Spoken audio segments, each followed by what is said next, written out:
Hello, everyone. Welcome to the Art of Learning Self-Love. I am Darla Williams, and I am here today to teach Discovering Sacred Wisdom. It's day 11 of the course. And I want to, if anybody has a notebook or not with you, if you need a moment to go grab one, this would be the time to do so. We start off with an affirmation of the day. I'm going to give Miss Eva a moment to get back. Eva? Yes. I respond to Eva and Eva, whichever. Okay. Well, I know from the different dialect from, my tongue, native tongue to yours, we just have the different accents as well. And some people say Ava and some say Eva. So I am Eva, basically, but I have lived in England for 42 years, 3 years, and I got used to introducing myself as Eva Hoffman, so I don't know. Okay. So our affirmation today for day 11 in the coursework is the wisdom of the prudent is to give thought to their way.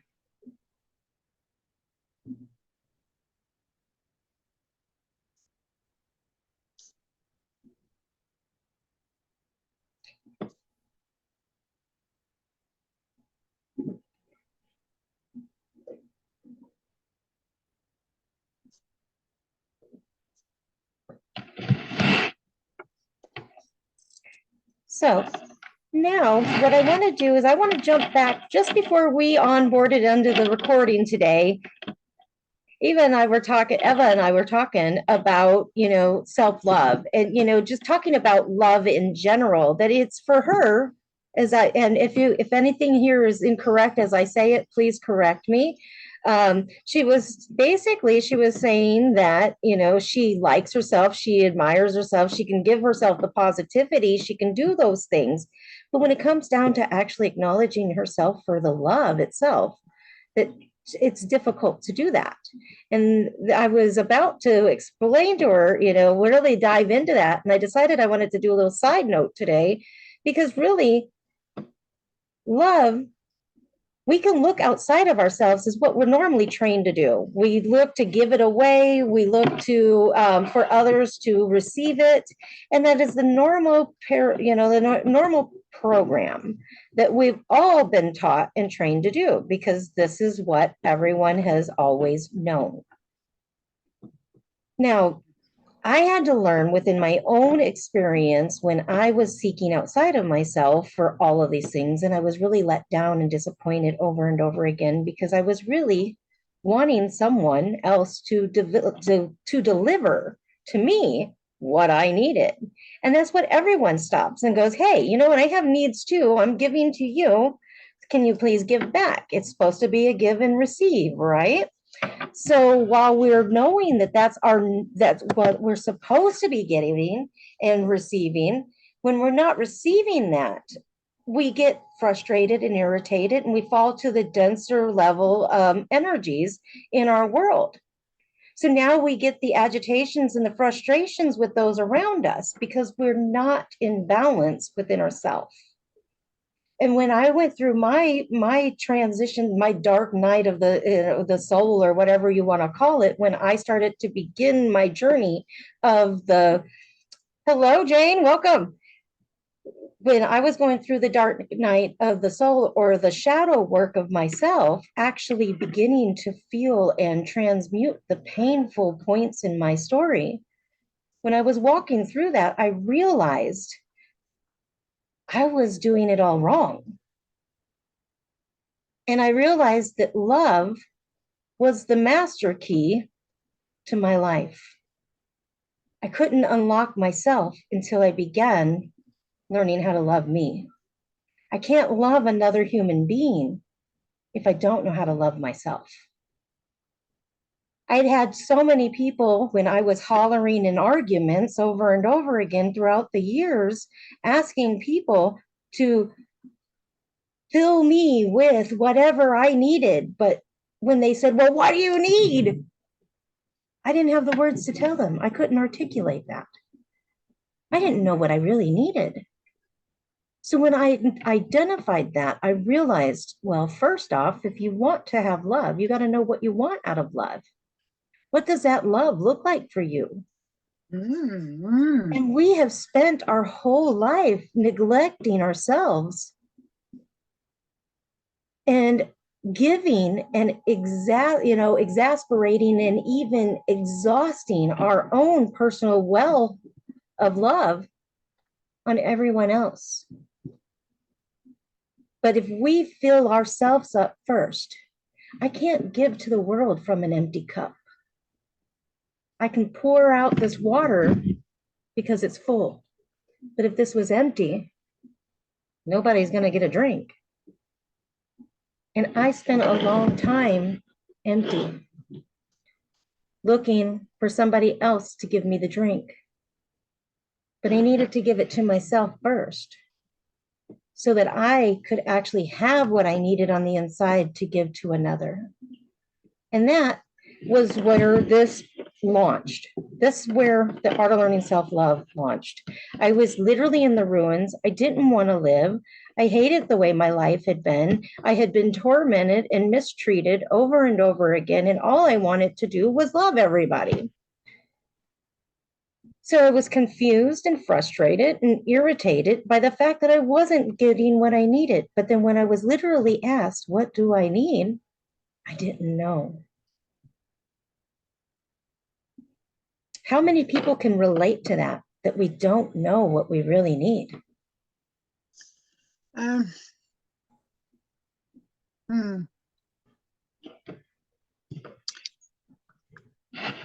Well,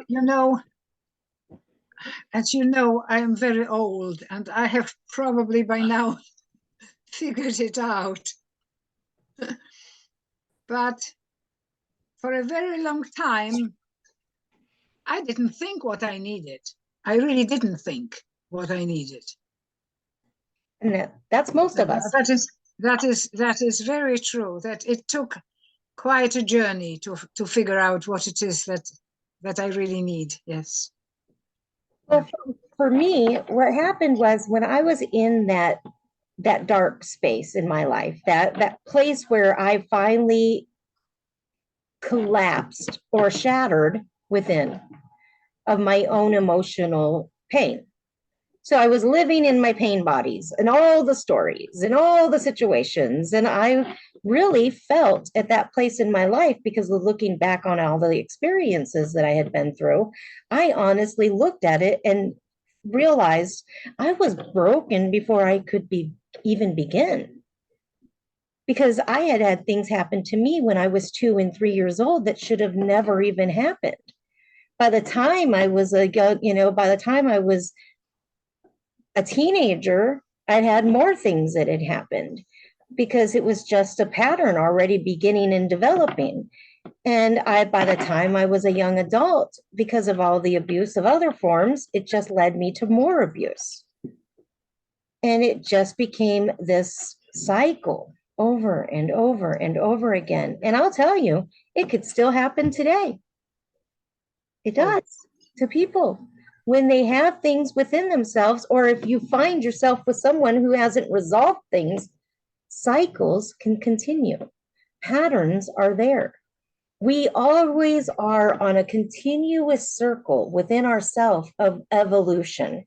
And we go and we rise to the next evolution, but something always brings us back to point where we originally stood up. When I stood up, it was in the midst of all of the domestic violence and the pain and the suffering from sexual abuse, financial abuse. You talk about the abuses, there's plenty of them, and I had endured all of them. And I'm sorry that is so alarming, but it's my truth. It's my story. My story is what is here to set others free. We don't always have to be in the torment or the oppression of others. We have a power and a strength within ourselves, but we have to build it. It starts with us. And when we can give ourselves what we truly need, it doesn't matter what comes into our life or what happens around us. We have the strength within ourselves to do what was necessary. I can remember for myself that there were many times in my life that if somebody did something that was unacceptable, that I would make excuses for them and continue to say it was okay because I had love to give. And I didn't want to feel that grief. I wanted that place for that love to land. I thought I could love them to their healthiness, but they had to make choices for themselves instead of looking elsewhere. I know that took me off on a little detour, but that is why, for me, I started the art of learning self-love. Yeah. Because I want it to be so well within that I could live my life and be able to breathe. Because I had been so crushed down through these circumstances, I didn't feel I could. It literally brought my mind to a place where it didn't even want to exist. And to feel like you want to be snuffed out is not okay. You know, we all have a little light inside of us that needs to burn bright. You know, we're all here to actually help one another and grow and develop. I'd always cared. Now, what I didn't realize is because I hadn't learned what I needed to learn, I was still the light. And the only reason I went through all of those things that I went through when I came through it, what I came to learn, was that I was attracting all the things that I needed for the experience so that I could become who I am, so that I could fulfill my calling in this world. My calling in this world is to shine a light and help others to find the way through their path to living their best, to living for their highest good, for being able to release and rewire those things after post-traumatic stress disorder, to actually be able to release and let go of the pain stories that are sitting inside, instead of having something to constantly go back to, but bringing you to a place of peace where you can settle the stories within your mind so that you can actually have the sanctuary within. That's what the wisdom of the prudent is, to give way of the thought, which was the affirmation today. When we look at the word wisdom and prudent, would you mind, Ava, looking up what the word wisdom means on like a phone, or Lori? I know Jane looked like she was driving, so I wasn't going to ask her.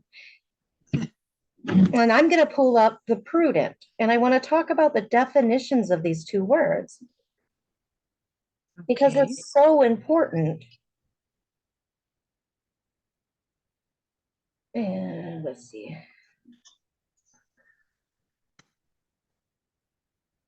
Prudent would be careful, thoughtful,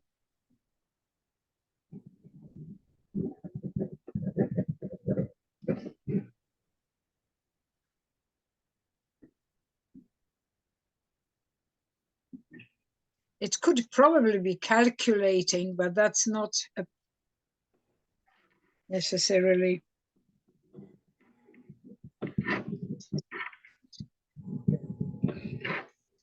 And while I'm looking up this word and getting stuff out, does anyone have any questions so far of what we're talking about? Or any comments that may have come up in mind that you need to talk about? Concerning the affirmation? Oh, Just in reference to the context of everything we were talking about is what I was asking, if anybody wanted to just talk for a minute. But it's okay if not. Now,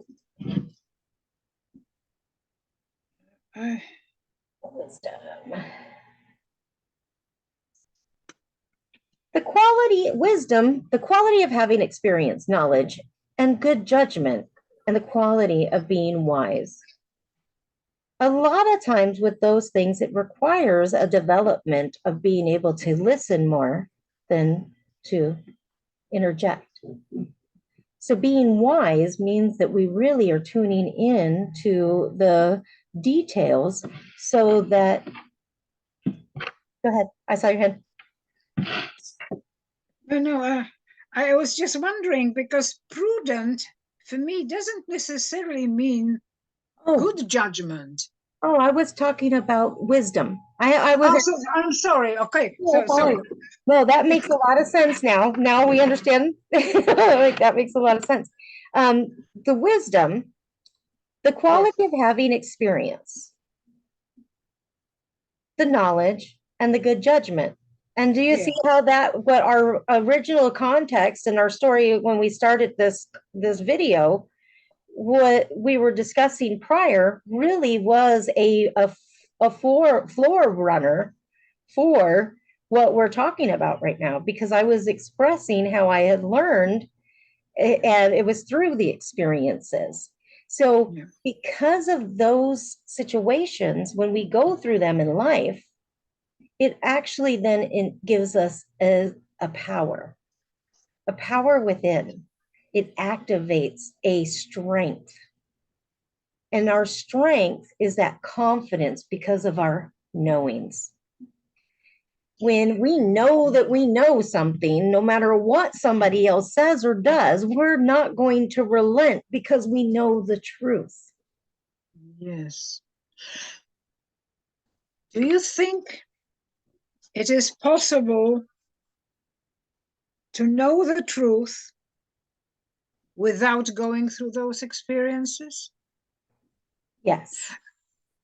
Because I Yes. have to tell you, Darla, that all my life, very long life, I've heard stories, not just like you, because every story is individually different, but incredibly painful stories. You know, I feel the pain inside when I listen to that. But this is not my experience. Right. And I sometimes know, and sometimes I feel, I don't want to say inferior, but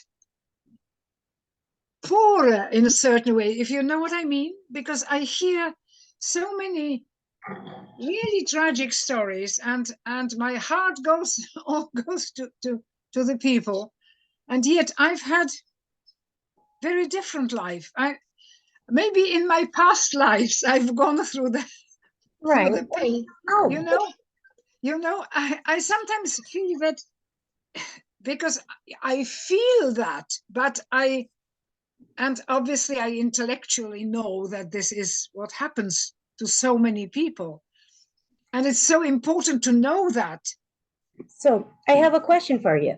When you Yeah. think about your life from the age of 0 to 7, what was life like for you?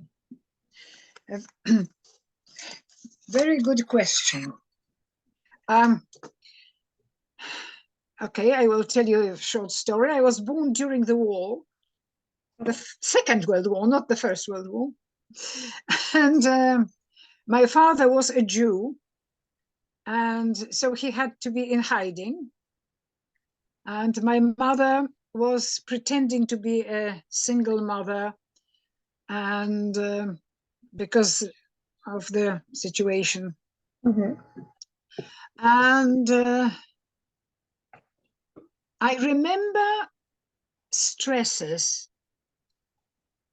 I must, I'm sure I remember stresses, because certain type of anxiety in me probably is a part of that. And, you know, and later on, my father uh, had this kind of anxiety.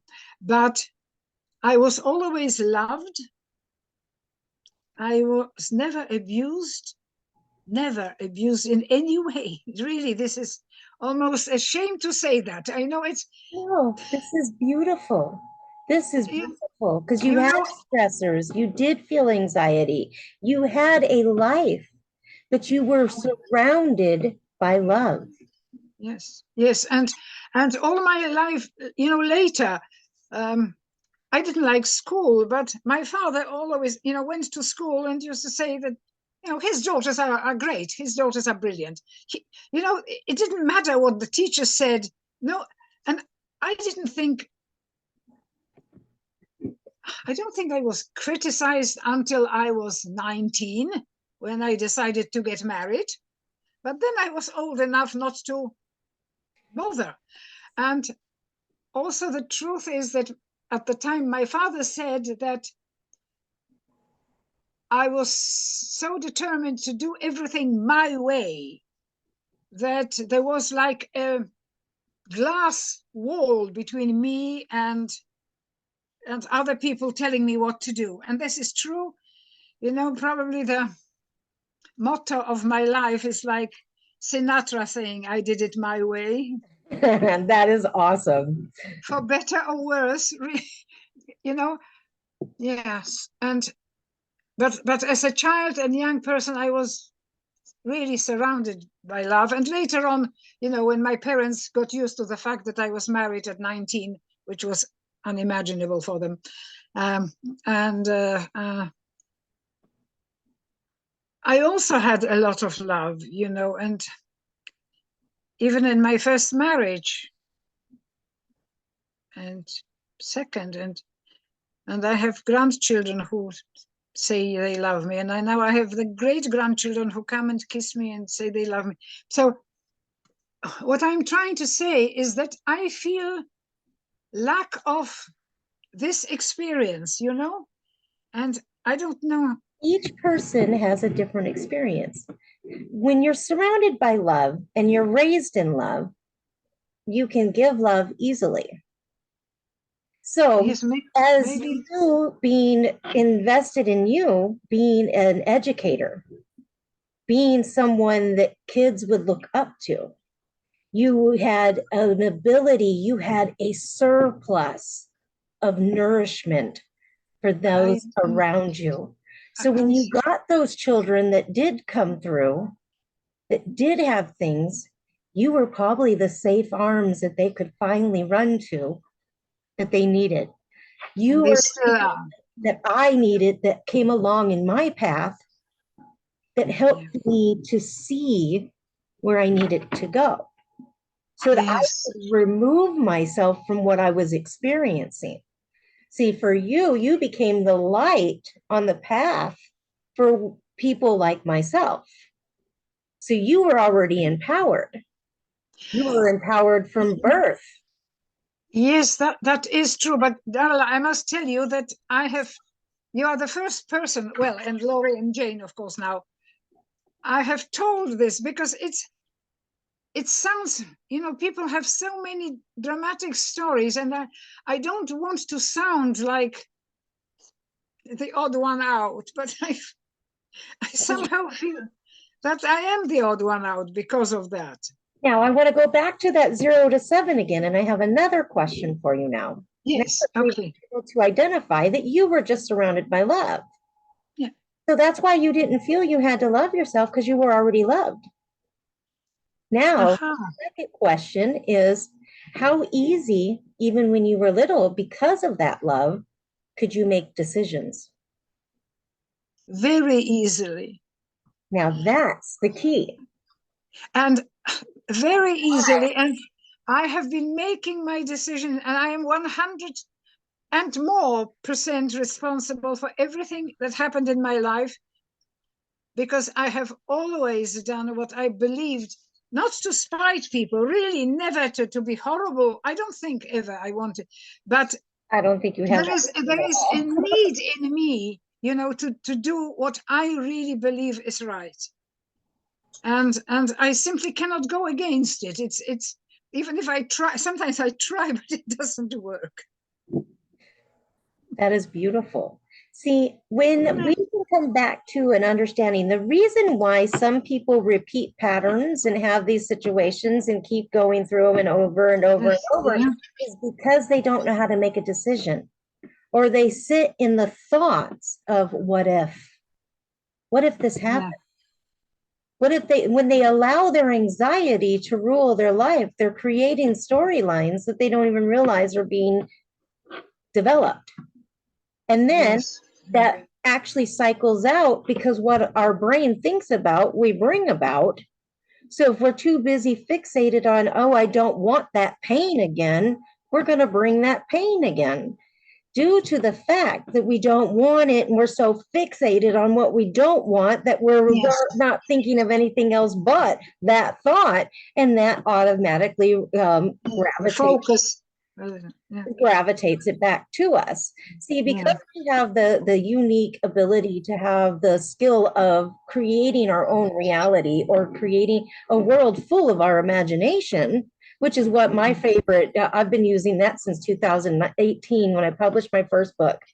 When I published that book, it was the first time I was able to actually succeed at something. What is the title of your book? Casey's Adventure. Sorry, what?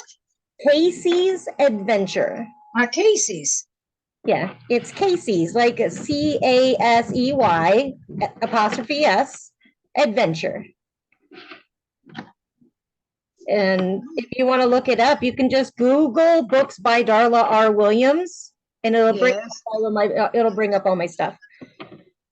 But for me, in that, when I went into learning how to use my imagination, that was where my imagination, because of the pain bodies and the stories, was suppressed. I couldn't have a vision. I couldn't have the thoughts. I couldn't expand in that. You know, the teachers would tell me as a little girl, oh, close your eyes and imagine the field, or, you know, we're going to read a story time and close your eyes so you can see the story. And I was like, it's black. I couldn't see. And it took a long time for me to begin activating that space within myself because I had too many things that were oppressing my mind. Yes, of course. Yeah. And it took a long time for me to shift out of that. But it took me finding myself for it to change. Instead of looking out there, when I turned inward and I sunk into that spirit of myself, that sacred knowledge bursted wide open. Yes. When we tune into who we are, into the heart of the matter, we have to come back to the heart. So when we're really looking at that, we're now giving thought to the ways in which we want to live. We're now beginning to give thought to being careful in our thought to what do we want to experience. So giving way, you know, the wisdom of the prudent is to give thought to their way is really an important affirmation, because now we're actually giving ourselves permission to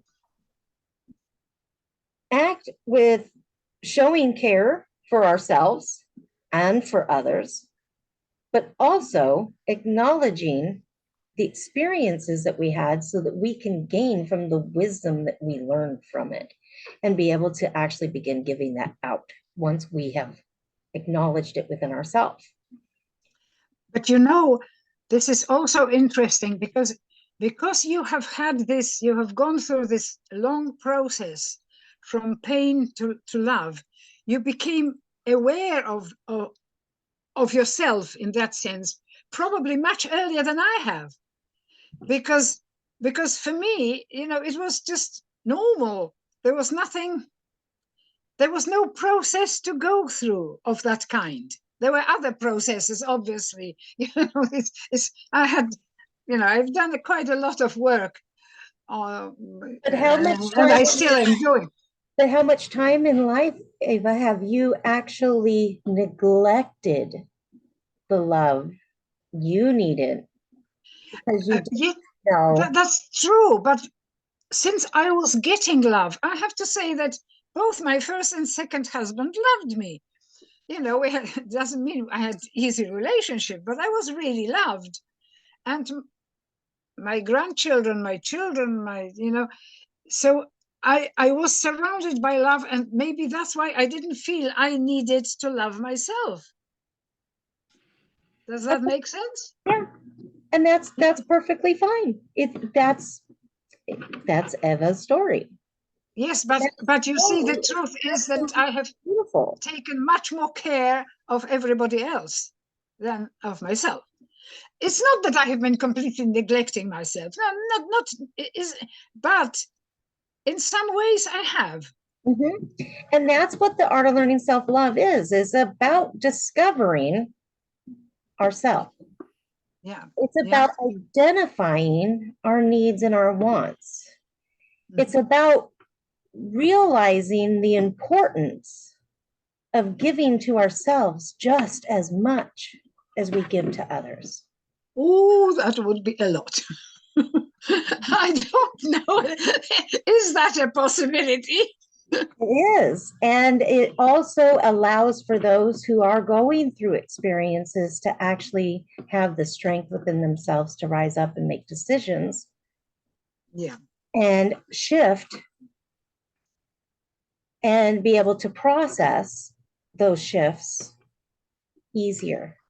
Because when you have filled up your own vessel, you can't allow the situation to come in. You're Yeah. already full. So when the situation arises, oh, well, I don't want that. I know I don't want that. And you rise up. So now you have been empowered with that energy source within yourself that actually begins to now radiate out where you're like, this is my boundary. The people who Yes. get hurt so much don't have an understanding of boundaries. And not only, I think that I've had very big problems with boundaries, and it's always been my fault. My doing, and I am very much aware of that. And Well, I still sometimes do it, and I'm still aware of that this is my own doing. so When you are really good about identifying yours, owning your responsibility, probably an overdeveloped sense of responsibility in it, and holding yourself accountable. You have accountability. You have you have the decision making process. You were gifted the opportunity because of the proper love and nourishment that you had in your younger developmental years. You were able to actually be able to identify what was good or bad or indifferent in your life very early. So that left you in a space that gave you a solid foundation. You had a solid foundation. that is true. And And still there is so much work to do. in having a solid foundation, when we have that, what is able, which now, because of what I've been through, I'm able to actually help people to discover Yeah, that at any given age in their life, no matter what circumstances, situations that they've been. exactly. And now I'm like, let me just go give this to the whole world because I saw how much it transformed me and rearranged me. Yeah. Now, um, I do have with the second part to the dailies when in the art of learning self-love, we do an assignment of the day. Now, I know, Ava, that today is one of your first times attending, so you're not going to really know the answer to this one, and that's okay. Being in that it is now being the 11th day in a 90-day course, Yeah. others would be able to have a few days to go by. And I have the question is what are 5 things you have learned from the course? Mm-hmm. So I know that Jane and Lori have both come into a couple classes. And if there's anything that you guys have learned so far, which Lori, if you don't mind sharing again, I would really love for others to hear what you have benefited from. If you don't mind, you don't have to. And you can type to me if there's oh, you're Hold driving. on there. Okay, I just wanted to get in the right environment so I could talk. I just got out of my car and into my house. Oh, okay. So, and actually, I may as well put my video on so you can Oh, see how me. nice. How nice to see you. Oh, You're in so many colors. really? Yeah, so as I was saying before the course started,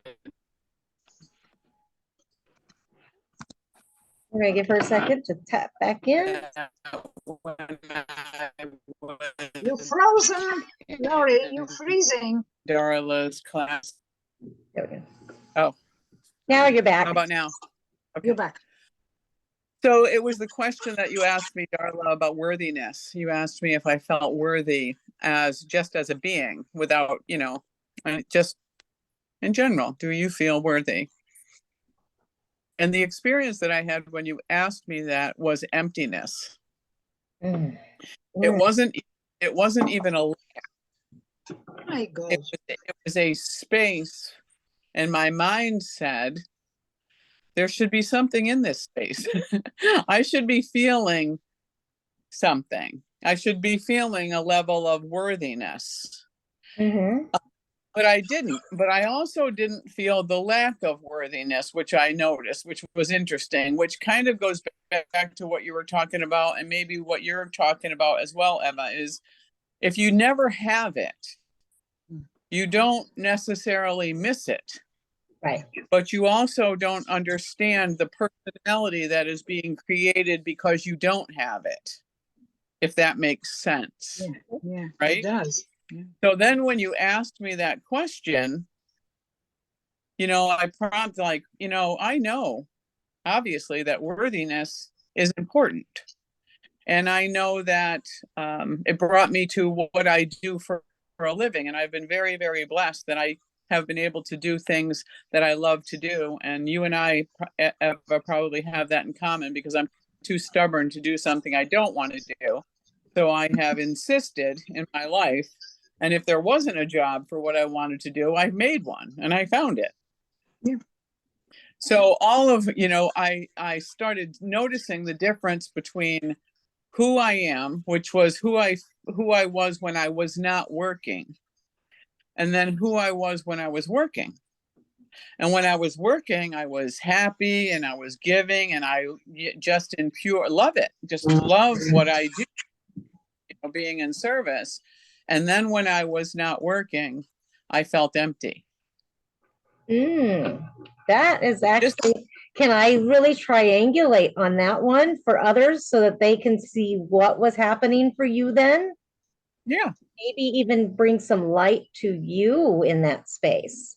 When you were going through that point in your life, now I'm not saying today, because you've probably come through a heck of a lot since that point where you were seeing that in your space. But what was happening is when you went to work, you were getting the words that were encouraging you to feel that sense of worthiness. You were beginning to be developed there. So now you're getting the acknowledgments and the knowings, but you were needing the acclimates or whatever it's called for receiving, so that you can develop that. And what happened is where the emptiness was that you weren't giving it to yourself. You were looking out. Yes, and yes. And the way that I kind of moved into that was, number one, recognizing that I absolutely love what I do.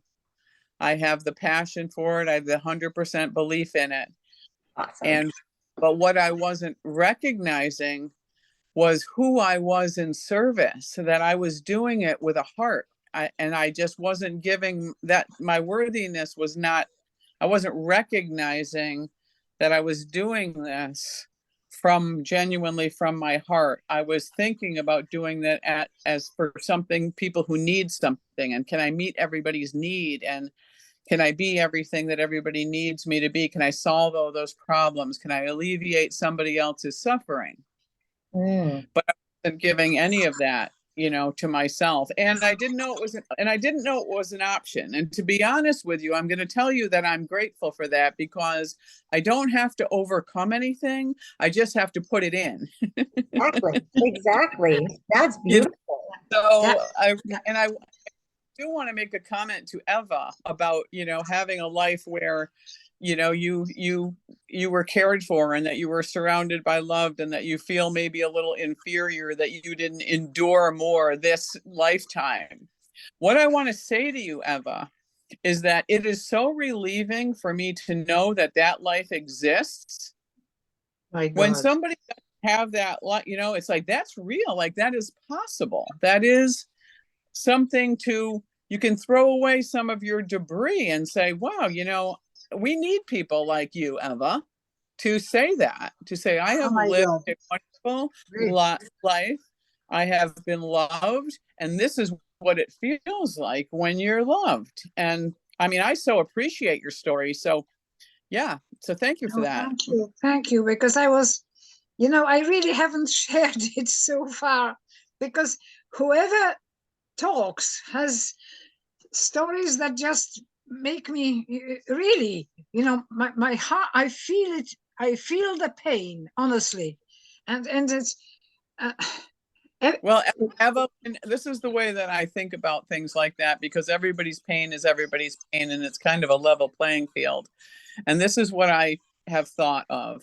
If someone walks out of their door and they step on an ant and they experience deep, profound grief from stepping on that, that experience of grief is the same as if someone has lost the most dearest person in their life. So we can connect. There is a thread that connects us in pain and suffering and recovering and, enduring and all that. That does connect us. Our stories just look different. And I can tell you, the stories that are the dark night of the soul, but I can also tell you that I have been blessed with stellar people who have come into my life for out of the blue. Yep. So we can go back and forth. We can use the stories, as our own process. It's like, yes, I have been in darkness, but out of that darkness, this light appeared and it inspired me and I stepped forward. So we're all connected. We all have a thread, and it's, yeah. yeah, but Did I yes, answer your question, Carla? No, I'm good. I just wanted you to finish what you were, because you had said no, an impartation for her. It was but really, the very interesting thing for me is that many of my friends think that I've had so many challenges and such difficulties. And I probably, you know, of course I have lived for a very long time. So it hasn't all been flowers and bunnies, for goodness sakes. so Ava, Really, for it has you, not. It has not, really and truly. But still, on the whole, yes, it's probably those early experiences of childhood that maybe this is what has actually decided about me being basically happy. I remember my daughter some years ago asked me, "Are you happy?" And I said, "Yes, I am." And she said, "You are the first person who answered this question that way." She was in her 20s already, probably, or early 30s, I can't remember, but she was surprised. And this was automatic. And life really has had challenges. I'm sure you believe me. But it didn't didn't affect it in the way, it didn't make me unhappy. It just made me more experienced, and having had pain and having had problems and challenges and difficulties and overcoming them, and yeah. so what I want to do is give Jane a moment, because I know I can see her and it is just her Yes, well, finally, Jane. wide open, like, let me speak. So I want her to definitely have a moment, because she's just like me. I totally feel this woman over here. She's just like, words. Oh my God, you read it right, and this is so wonderful. My God, I'm so rich just being here in this time. I have to tell you what I get from this. I just want to share this with you because I guess I'm in the middle of the road. I have never, ever been abused. Okay. I've never been abused by a man, whether it was my father or, or I have been around neurotic people and I've been around people who are, have their own suffering. And here's the interesting thing. What I grew up with, two parents that, were together and, they might have had their neurotic times, right? Especially my mother. But one of the things that I, interestingly enough, felt like I picked up was my mother's wounds. My mother, when she was 3, her mother died of, oddly enough, the same, like the influenza of 1918. And here she was 3 years old. And so and then by the time she was 12, her father had died. And they lived in Missouri. And so she was, she was like shipped around here, there, and everywhere. And I felt my mother's deep abandonment and fear. And so what did she do? She would cling to me. And that, that set up a whole, scenario, right? And so, okay, is that abusive? I don't think so. But, she was very loving, caring, but she was very neurotic. Mm-hmm. And I like picked up on that but yet I had a father who always provided. He would talk to me. He was jovial, in a good mood 90% of the time, that type of thing. And so I did have a good enough foundation, but sometimes it's not even, you can pick up on your parents, Jazz. Mm-hmm. And I absolutely feel like I did. Definitely. I felt my mother's pain. There's definitely a falling down of the generations. There is always stuff that connects with the generational stuff. And then there's those who go through the major discomfort because they're the ones that are rising up to break off those generational curses, the falling down of the repeating patterns from generation to generation to generation. So, generally, if we look back and if I sat down and I did my lineage, I would probably tell you that there was a heck of a lot of what I experienced happening all the way back 5 generations. And nobody ever did anything about it because it was just pass it by. And they were too overwhelmed, too wore out, too exhausted, didn't have the processors, within so that they could endure and overcome. And then there's those that are like myself who went through it all and rose back up out of it and went, no. Now my spirit is like the phoenix dragon, it's going to come way up and come out, which my zodiac for, talking about sacred knowledge, when we look at it, and I will be coming into my year of the dragon, and they're the Chinese zodiac in 2025. My spirit flow is like a fiery dragon, but it's the phoenix, so I can fall to the ashes and I can reignite and go again. I was given a surplus of forgiveness, but I had to learn how to forgive myself first. Forgive myself for giving others permission to have that space, to not put in the proper boundaries, and forgive myself for not knowing. I had to forgive myself for not having the ability to know. I had to forgive my family who didn't have the skills that were necessary. I had to forgive the experiences that I endured through those things. I had to go into it on a level that was not just, let me just touch the surface of this. I had to dive deep. Yeah. And it took a long time. I mean, I didn't start doing this stuff until 2019. And I was doing it just for, like, let's see, this helped me. Let me see if it'll help you. And I was just gifting it away to people, going, here, come and check this out, because this helped me. Let me see if it'll help you too. And then I got 25 people to try it. And over that course, and then when I came into, there was another platform I was on for a little while, and I went in and I opened the doors to it, and I began sharing it in a different platform. And I did it for over a year there. And then I moved on and I started doing it in multiple places. And now I've landed here in your Veda, in the sacred space, because this has become sacred knowledge. This was a gift from the Ascended Masters. I was given a gift because of my experience.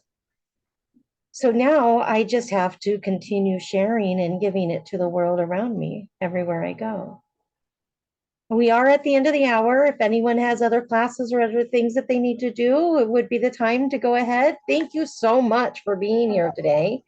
Well, Thank you, everyone. I do have to go. It's great to see you all. Thank you. It was lovely. Thank you very, very, very much. Jane, do you have a moment, Miss Love? Oh, yes, sure.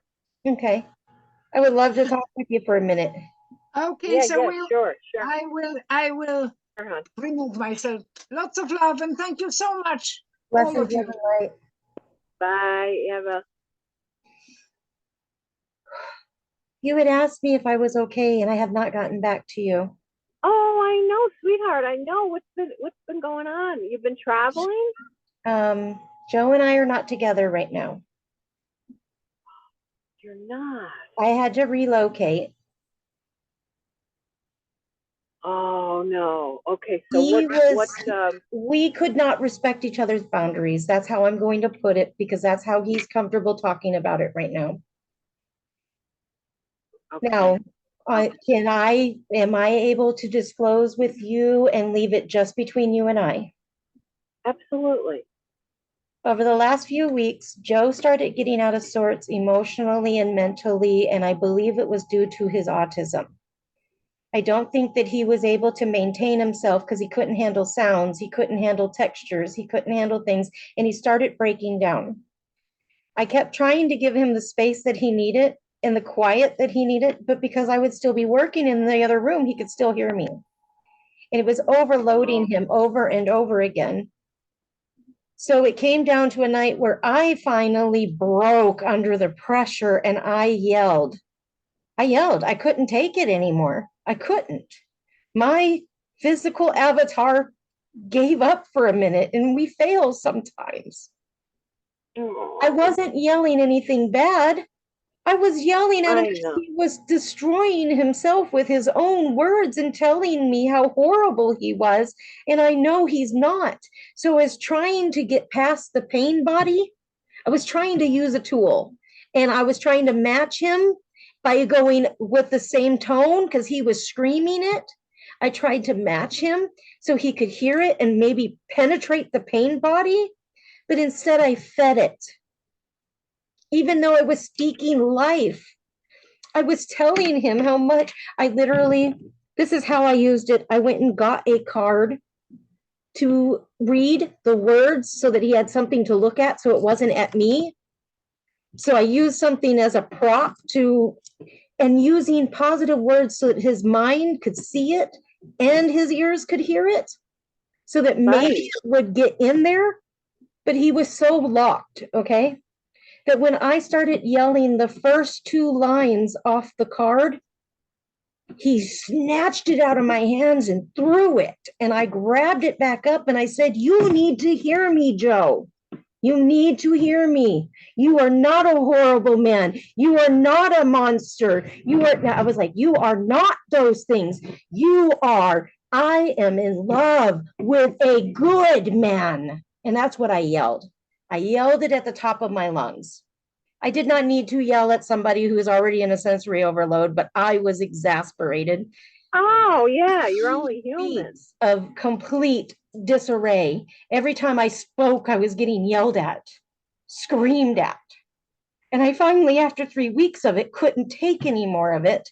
And I was yelling back and forth, and we both started, just being, you start breaking down those boundaries and you start at each other. Like, do you have time to talk yet? Da, da, da. You get in your feels and your emotions, and you start doing the things you don't like doing.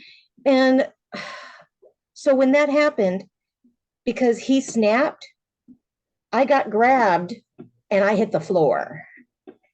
And when I got grabbed and hit the floor, I rose back up and I said, no, he was like, because he realized when I hit the floor and how he was,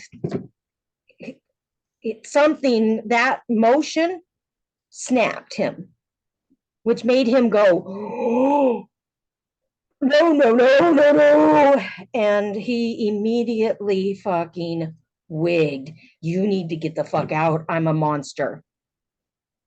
And I'm like, I said, here's, and I pulled myself back together because it was so alarming to me because it's been so long since that type of stuff has happened to me. And it's been a couple weeks now. It had happened on the night of the 13th, the morning of the 14th. So Valentine's morning, this is when it happened. So since then, every time it comes up, I honor my feelings. I see my feelings. I feel my feelings, and I cry and I deal with what I have to. That's why I had to take 2 weeks off. I needed to take care of me. Oh my God, of course. So, of course. So where are you now? I'm in Idaho. Okay. I've got a lot of stuff of my friend. I've had my best friend Faith lives here. She has a house. I live in her basement apartment. She no obligations at the moment. I need to pull myself out of the negative. So whatever, I've got a bunch of stuff out there trying. I'm gonna see if I can find something in the community to try and take a little bit off of me so I can make some money. But so I have to do what I got to do now. Oh, Darla. But he doesn't understand what happened, why, and I know it was from the autism. I know because he was trying to make cookies one night, and the texture of making the cookies, he was literally washing his hands after each one and shaking violently, and he fell and collapsed on the floor in a fetal position and cried. So that was a week before this happened, or a few days. It was Saturday before it happened. Yeah. So he was already completely sensory overload. Yeah. I'm not mad at him. I'm not upset with him. I know that what was absolutely his mental status because of his illness, and there's nothing he could do. He broke, and he's got his own healing that he has to do. I'm holding sacred space and love for that man because I absolutely adore him and love him. And one moment is not in comparison for him. For him, this is complete, utter devastation. He's never harmed another person before. Right. And he harmed me. And he knew in that very moment when he told me to get out, I told him when I rose up, I locked eyes with him because he needed me to. And I said, you're absolutely correct. Yes, sir. I will leave. He's like, you need to go now. And I said, I don't have nowhere to go. It is midnight. I cannot leave at midnight. I said, I have to figure this out and I have to make a way. I said, I don't know how it's going to come, but it will come. Don't worry. I will leave your space so that you can have some quiet. And I mean, it was exasperated. It was yelling back and forth. I mean, but of course. I mean, I'm going to be honest, the whole thing, you know, I mean, I tried and tried and tried to give him space, give him time. Here's the quiet, here's this, but he was overwhelming himself with his own activities that me saying anything to him, I mean, days before he was like, what, do I need to just quit everything just so I can listen to you? Because all you have to do is talk all the time. And I was like, dude, you know that I am doubly blessed in the fact of communication. I cannot help this. These words have to come out of my face. I cannot control them. Right, right, right. Like, I can't. I'm not being anything but Oh, me. Darla. Oh, It has been oh my. it has been hard. And I love him and I love him and I love him. Oh, If I can work oh, this I know. out in time, we will. But if he can't, Yes. I understand and respect that too. I told him that night when Oh, after I told him, yes, sir, you're absolutely correct. Because I wanted him to hear that. You're right. I do need to go. You're right. I'm going to respect you. I'm going to be a respecter of you and myself. I said, you know what? yes. Absolutely. This is how I followed up with him. I said, I'm going to tell you right now, I absolutely love you, but I love me more. And that is Yeah. not Oh, ever yeah. going to Yeah. happen again. You do not have access to me in that way ever again. And I, for the first time in my life, Jane, I rose up from abuse and I stood there going, I know who I am. And Yeah. I'll tell you that since I've left, I've had nothing but an intense inflow of the spirit. I had a situation. I went up to a place. I was telling my friend about this is a spiritual thing that's happening. Whatever happened between me and Joe, it is spiritual. It was an attack. But it was sent in deliberately to put me where I needed to be. Yep. I Yep. it's not his fault. It's not my fault. It was No. it was something strategically, spiritually that had to happen because I had to Yep. come over here for whatever reason. I had to be here because when I was telling Faith about what I teach and she's like, well, how are you getting through this? You know, you need time to heal from this, Darla. And I was like, I'm using these tools. This is what I'm doing. I'm writing everything down. And I'm showing her how I do it. And she goes, I know you have a class later today. Do you have some time to take a drive with me? I need to show you something. And I was like, she goes, I have to explain, you have to go see something. You know how I do my light language?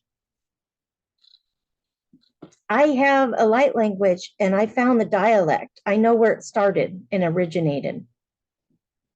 I could read it. It was so crystal clear. The Nez Perce tribe, from the beginning, when it talks about creation, I got an entire story. And I don't know if you can hear me, Jane. I'm going to wait a minute. Yeah, it's kind of breaking up. You know what? Do you want to just call me instead of doing the Zoom?